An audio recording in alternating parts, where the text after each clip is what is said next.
Hi friends, welcome to my channel. This is Anusha. Previous వీడియోలో మనము introduction of digital logic families గురించి తెలుసుకున్నాము కదా. సో ఈ వీడియోలో మనము క్యారెక్టరిస్టిక్స్ ఆఫ్ లాజిక్ ఫ్యామిలీస్ గురించి తెలుసుకుందాము. సో ఇప్పుడు మనకు ఎగ్జామ్లో మెయిన్గా ఇది ఎందుకు క్యారెక్టరిస్టిక్స్ గురించి చదవాలి అంటే, మెయిన్గా ఎగ్జామ్లో థియరిటికల్ క్వశ్చన్స్లో ఈ క్యారెక్టరిస్టిక్స్ ఆఫ్ లాజిక్ ఫ్యామిలీస్ గురించి అడగడానికి ఎక్కువ అవకాశాలు అనేటివి ఉంటాయి. సో మీరు లాజిక్ ఫ్యామిలీస్ అనే చాప్టర్ నుండి ఇవి ఫస్ట్ క్యారెక్టరిస్టిక్స్ అయితే షార్ట్ క్వశ్చన్స్కైనా వస్తుంది. మినిమం మ్యాక్సిమం లాంగ్ అయినా రావచ్చు, షార్ట్ అయినా రావచ్చు, కానీ ఏదో ఒక క్వశ్చన్ మాత్రం ఖచ్చితంగా ఉంటుంది మ్యాక్సిమం లాజిక్ ఫ్యామిలీస్లో ఈ క్యారెక్టరిస్టిక్స్ గురించి. సో దట్స్ థియరిటికల్ క్వశ్చన్స్లో అడగడానికి ఎక్కువ అవకాశం ఉంటుంది. సో ఇప్పుడు ఈ క్యారెక్టరిస్టిక్స్ గురించి తెలుసుకుందాం. So before going to our video, if you are new to my channel, please to like, share and subscribe to my channel and bell icon మాత్రం క్లిక్ చేయడం మర్చిపోకండి for more updates. So let's move to our topic. First వచ్చేసి propagation delay. ఈ propagation delay అంటే ఏంటిదంటే, first ఒకసారి definition చూద్దాం. The average delay time for the signal to propagate input to output. అంటే ఇప్పుడు మనము ఎప్పుడైతే ఇన్పుట్ ఇస్తామో, ఏదన్నా ఒక సిగ్నల్ అనేది మనము ప్రొపగేట్ చేసినప్పుడు, మనము ఇన్పుట్ ఒక సిగ్నల్ ప్రొపగేట్ చేసినప్పుడు సర్టెన్ టైంలో మనకు ఒక అవుట్పుట్ అనేది వస్తుంది.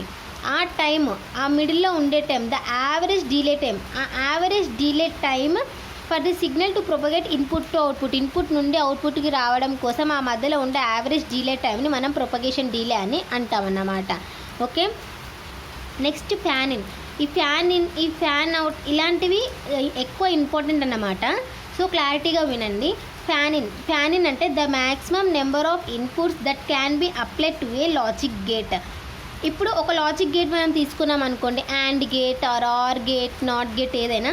ఫర్ ఎగ్జాంపుల్ ఇప్పుడు మనం ఇక్కడ యాండ్ గేట్ తీసుకుందాం. ఇక్కడ ఈ యాండ్ గేట్కి the maximum number of inputs అన్నమాట. లైక్ దిస్, ఎన్ని మ్యాక్సిమం నెంబర్ ఆఫ్ ఇన్పుట్స్ ఇస్తాము అన్నది. నార్మల్గా మనము లాజిక్ గేట్స్కి థియరిటికల్గా ఎన్ని ఇన్పుట్స్ అయినా కూడా ఇవ్వచ్చు అని మనం తెలుసు కదా. కానీ ప్రాక్టికల్గా మ్యాక్సిమం నెంబర్ ఆఫ్ ఇన్పుట్స్ ఇస్తే కొన్ని సార్లు డిస్ట్రక్షన్స్ జరుగుతూ ఉంటాయి. So the maximum number of input that can be applied to a logic gate. ఒక లాజిక్ గేట్కి మ్యాక్సిమం నెంబర్ ఆఫ్ ఇన్పుట్స్ ఎన్నైతే మనం ఇవ్వగలుగుతామో దాన్నే ఫ్యాన్ ఇన్ అని అంటాము ఒక సర్క్యూట్లో. నెక్స్ట్ ఫ్యాన్ అవుట్ అంటే the number of gate inputs driven by the output of another single logic gate. ఇప్పుడు ఒక సర్క్యూట్ మనం తీసుకుంటే, ఆ సర్క్యూట్లో మనకు గేట్స్, ఆ సర్క్యూట్లో కొన్ని గేట్స్తో ఆ సర్క్యూట్ అనేది ఫామ్ అయి ఉంటుంది కదా. Like and gate, not gate, nor gate అలా. సో ఫర్ ఎగ్జాంపుల్ మీరు ఇక్కడ ఒక 3 గేట్స్ ఉన్నాయి అనుకోండి. లైక్ ఇదొక యాండ్ గేట్, ఇదొక యాండ్ గేట్, ఇదొక యాండ్ గేట్, ఇలా కొన్ని యాండ్ గేట్స్ ఉన్నాయని మీరు అనుకుంటే ఇప్పుడు ఒక్క గేట్ నుండి వచ్చిన అవుట్పుట్ అనేది ఎన్ని గేట్స్కి ఇన్పుట్ లాగా పనిచేస్తుంది అన్నది ఇక్కడ పాయింట్. ఫ్యాన్ అవుట్ అంటే the number of gate inputs driven by the output of single logic gate. ఒక్క లాజిక్ గేట్ నుండి ఇంకా ఎన్ని ఇండివిజువల్ లాజిక్ గేట్స్ అనేటివి ఇన్పుట్ ఇవ్వగలుగుతుంది. సో ఈ లాజిక్ గేట్ అనేది ఇంకా వేరే ఎన్ని సింగిల్ లాజిక్ గేట్స్కి ఇన్పుట్ ఇవ్వగలుగుతుంది అన్నదే ఈ ఫ్యాన్ అవుట్ అన్నమాట. ఫర్ ఎగ్జాంపుల్ ఇక్కడ మనకు ఒక 5 వోల్ట్స్, ఒక 4 వోల్ట్స్ ఎన్నో కొన్ని వచ్చినాయి అనుకోండి ఫస్ట్ లాజిక్ గేట్ దగ్గర. దీనికి వచ్చిన అవుట్పుట్ ఒక 4 వోల్ట్స్ అని మనం అనుకున్నాం అనుకోండి. ఇక్కడ మనకు ఇంకా మిగిలిన వేరే ఏదైనా ఒక logic gate, and gate, are gate, ఏదో ఒక గేట్కి మనము ఇక్కడ వచ్చిన 4 వోల్ట్స్ అనేటివి ఇస్తాం దానికి అవసరమైనంత బట్టి. ఫర్ ఎగ్జాంపుల్ ఒక గేట్కి 2 వోల్ట్స్ అవసరం ఉండొచ్చు, ఇంకో గేట్కి ఇంకొక 2 వోల్ట్స్ అవసరం ఉండొచ్చు. అట్లా ఈ 4 వోల్ట్స్ అనేటివి ఇట్లా మనము సప్లై చేస్తామన్నమాట, సప్లై పవర్ అనేది. ఓకే, అవుట్పుట్ ఇక్కడ వచ్చిన అవుట్పుట్ అనేది వేరే గేట్స్కి ఇన్పుట్ లాగా ఇస్తున్నాము, దాన్ని ఫ్యాన్ అవుట్ అంటాం. Next power dissipation. అంటే మనకు నేమ్లోనే అర్థమవుతుంది, పవర్ అనేది డిసిపేట్ చేస్తుంది. It is the power supply required to operate the desired logic function. అంటే ఈ పవర్ డిసిపేషన్ అంటే ఒక లాజిక్ ఫంక్షన్ని ఆపరేట్ చేయడం కోసం యూజ్ చేసుకునే పవర్, మనం ఇస్తున్న పవర్ సప్లై. ఆ సర్క్యూట్కి, ఆ లాజిక్ ఫంక్షన్ చేయడం కోసం మనము దానికి ఇస్తున్న పవర్ సప్లై లేకుంటే సర్క్యూట్ నడుస్తుందా? నడవదు. కాబట్టి ఆ సర్క్యూట్ నడవడం కోసం, ఆ ఫంక్షన్ అది ఆపరేట్ చేయడం కోసం మనము ఆ పవర్ సప్లై అనేది ఇస్తున్నాం. దాన్ని అలా అనొచ్చు. ఇంకొక రకంగా ఎలా చెప్పొచ్చు అంటే, ఇప్పుడు ఒక సర్క్యూట్లో లాజిక్ గేట్స్ ఉంటాయి కదా, ఈచ్ గేట్ కన్జ్యూమ్ చేసుకున్న పవర్ అని కూడా అనొచ్చు. ఇప్పుడు పవర్ డిసిపేషన్ అంటే ఒక్క గేట్ ఎంత పవర్ అయితే తీసుకుంటుందో, ఎంత పవర్ కన్జ్యూమ్ చేసుకుంటుందో అంత మనకు పవర్ అనేది డిసిపేట్ అయినట్టు. ఇక్కడ పవర్ డిసిపేట్ అయితేనే కదా మనకు గేట్ అనేది ఆ పవర్ని కన్జ్యూమ్ చేసుకుంటుంది. అంటే మనం అలా కూడా చెప్పొచ్చు, ఒక గేట్ ఎంత పవర్ కన్జ్యూమ్ చేసుకుంటుందో అదే పవర్ డిసిపేషన్.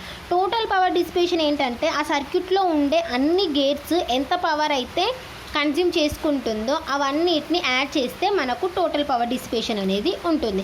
ఒక 4 గేట్లు ఉన్నాయి అనుకోండి, ఏదో ఒక 4 గేట్స్ ఉన్నాయి మనకు ఒక సర్క్యూట్లో. ఆ 4 గేట్స్, ఈ 4 గేట్లు ఎంత పవర్ కన్జ్యూమ్ చేసుకున్నాయి ఇవన్నీ కలిపితే మనకు టోటల్ పవర్ డిసిపేషన్ వస్తుంది. So the power consumed by each gate ఒక అనేది మనము పవర్ డిసిపేషన్ అంటాము. టోటల్ పవర్ డిసిపేషన్ అంటే అన్ని గేట్స్ అనేటివి ఎంత పవర్ కన్జ్యూమ్ చేసుకుంది అంటే అవన్నీ యాడ్ చేస్తే మనకు టోటల్ ఎంత పవర్ అనేది డిసిపేట్ చేసింది అనేది వస్తుంది. Next, noise margin. It is the limit of noise voltage that can be present without disturbing proper operation of the circuit. ఇప్పుడు మీరు ఎక్కడైనా చూడండి, ఏ సర్క్యూట్ అయినా ఏ మిషన్ అయినా మనకు ఎఫిషియన్సీ హైగా ఉన్న మిషన్స్కి తక్కువ నాయిస్ వస్తుంది కదా, కానీ ప్రాక్టికల్గా మనకు ఏ మిషన్ అయినా కూడా కొంచెం నాయిస్ అయినా వస్తుంది అన్నమాట. 100 ఎఫిషియన్సీ ఉంది, థియరిటికల్గా దీంట్లో ఏం నాయిస్ లేదు అని మనం చెప్పగలుగుతాం కావచ్చు, కానీ ప్రాక్టికల్గా ఏ ఒక్క మిషన్ కూడా చిన్న స్మాల్ నాయిస్ లేనిది ఏ మిషన్ అనేది కూడా వర్క్ అవ్వదు. 100% ఎఫిషియన్సీ తోటి వర్క్ అవ్వదు. కాబట్టి ఏ సర్క్యూట్లో అయినా ఒక చిన్న నాయిస్ అనేది మాత్రం, డిస్టర్బెన్స్ అనేది మాత్రం ఖచ్చితంగా వస్తుంది. కానీ ఈ నాయిస్కి ఒక లిమిట్ ఉంటుంది. ఆ సర్క్యూట్కి ఇప్పుడు కొంచెం ఒక లిమిట్ అనేది ఉంటుంది. ఆ లిమిట్ లోపు ఎంత నాయిస్ వచ్చినా కూడా ఆ సర్క్యూట్ అనేది బేర్ చేస్తుంది without disturbing the operation of the circuit. ఆ సర్క్యూట్ యొక్క ఆపరేషన్కి ఎట్లాంటి నష్టం జరగదు. ఆ లిమిట్లో మనకు ఆ నాయిస్ అనేది వస్తే, ఆ నాయిస్ లిమిట్ లోపల మనకు నాయిస్ అనేది వస్తే ఆ సర్క్యూట్కి ఎట్లాంటి ఎఫెక్ట్ పడదు.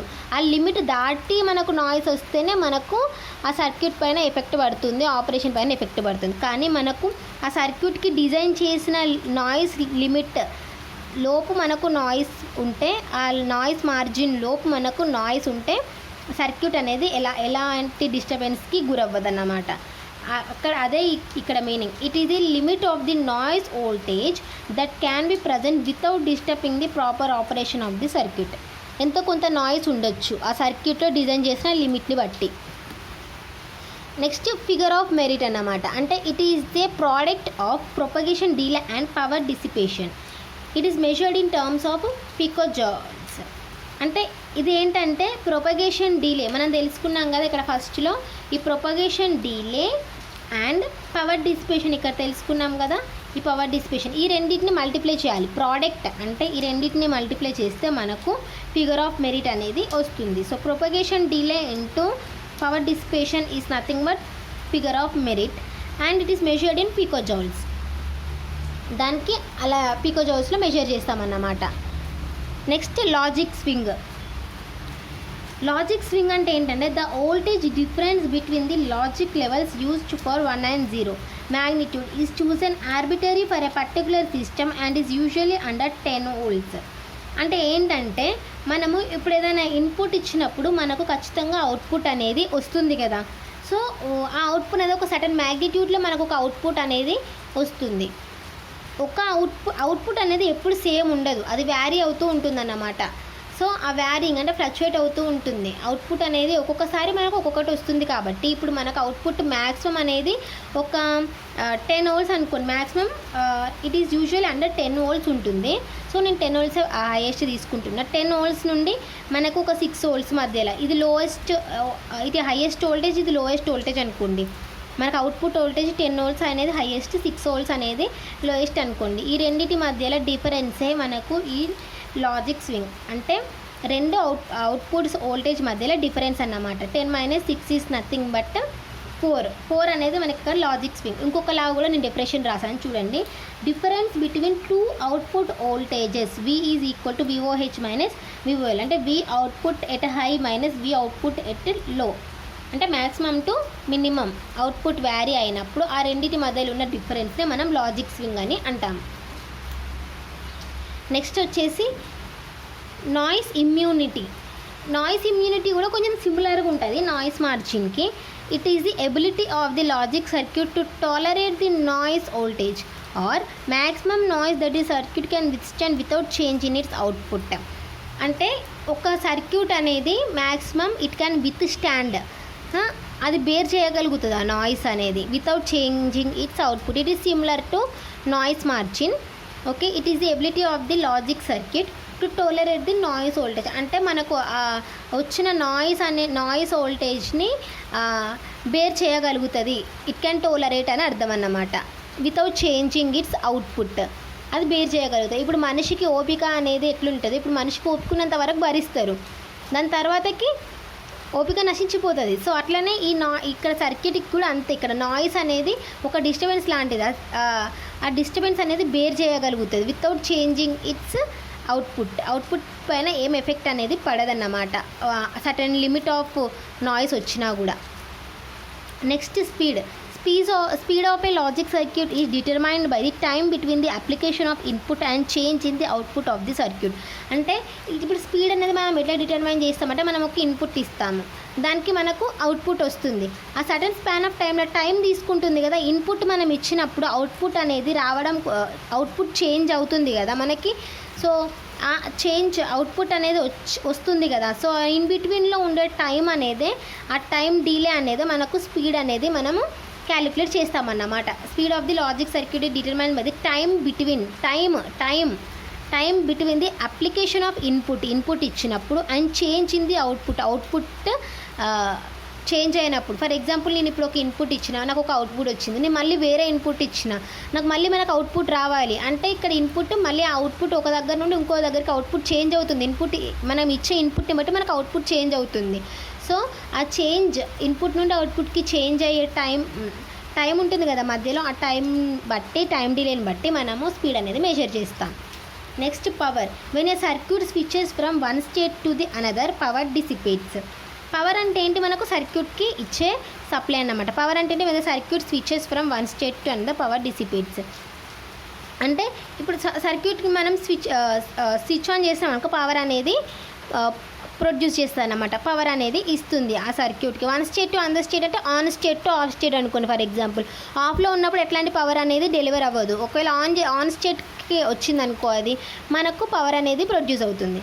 నెక్స్ట్ బ్రెడ్త్ అంటే the number of various functions available in the logic family. ఇప్పుడు ఒక సర్క్యూట్ తీసుకున్నాం అనుకోండి, దాంట్లో నెంబర్ ఆఫ్ గేట్స్ ఉంటాయన్నమాట. దాంట్లో ఇప్పుడు అందులో ఉన్న గేట్స్ని బట్టి అది ఎన్ని ఫంక్షన్స్ అనేటివి ఆపరేట్ అవుతుంది అనేదే ఈ బ్రెడ్త్ అన్నమాట. Number of various functions available in logic family. ఆ లాజిక్ ఫ్యామిలీలో ఎన్ని నెంబర్ ఆఫ్ ఫంక్షన్స్ అనేటివి అవైలబుల్ అవుతాయి.